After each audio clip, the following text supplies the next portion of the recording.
I think the short answer is it's not about the money, truthfully. It's not primarily about the money.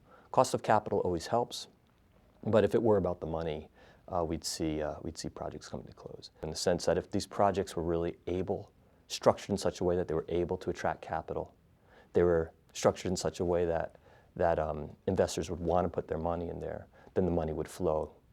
And so a pipeline of bankable projects says, A, the project makes sense on its own merits economically, but all the other elements around it, governance, risk sharing, structure, capabilities of the people delivering it need to be in place.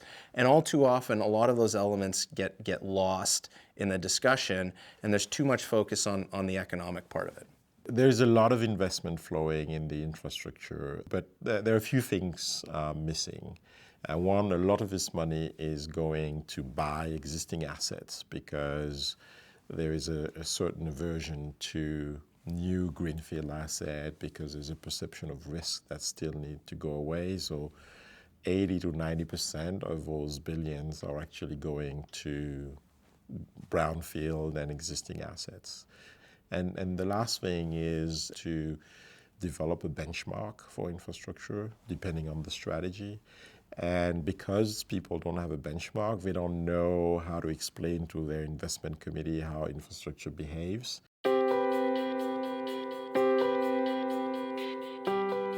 So there are a couple elements that we see in jurisdictions that have had more success getting private capital into their projects than others. And the elements are as follows.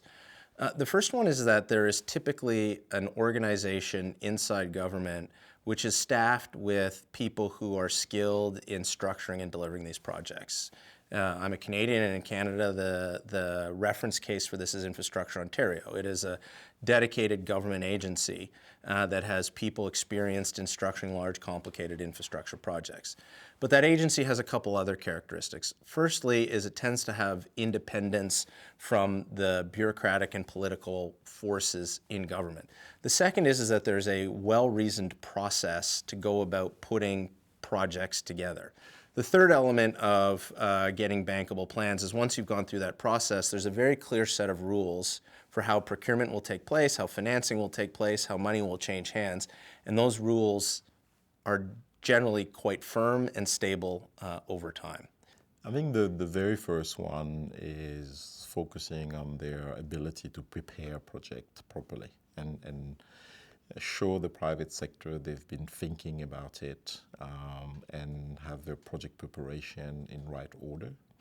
I mean, the second one is also their ability to show that they have good, competent people that can interact with the private sector. And a third one that I would actually put, because it's an issue, for example, in the US, is not being afraid of interacting with the private sector during these processes early in the games. I think the first thing that governments have to do is take the drama out of investment.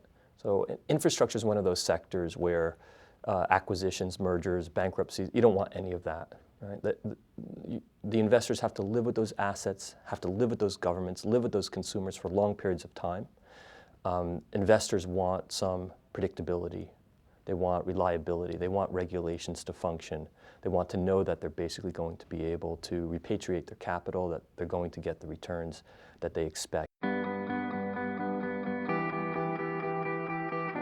It takes essentially two to tango, and private capital has to do a better job of helping governments understand what their risk tolerances are, what they're prepared to do, what returns are required. And also, private capital needs to understand, I think, a little bit more the constraints that public sector has to operate in. I mean, once is we have to stop criticizing them because that's not helping. And really also be able to engage, because not all private sector know how to engage with the public sector. When you engage, you also have to be able to put yourself in their shoes, because a public process is a public process. And where we can really help the public sector is when they engage with communities. And this is where the private sector can bring solutions for long-term engagement with the communities that the public sector doesn't always think about. And I think it could be a big help. because the management of stakeholders is the biggest source of what we call political risk.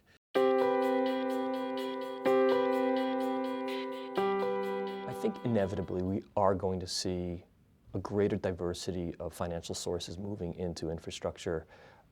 And it will largely come, I think, eventually from institutional investors. We have to get to a place where you and I are comfortable with our pension funds being deployed against investments in energy and transport and water in emerging markets. The dialogue has changed where government has said, we're now in a bind. We know we need to solve this problem. Please come to us with ideas, but understand the constraints that we're in.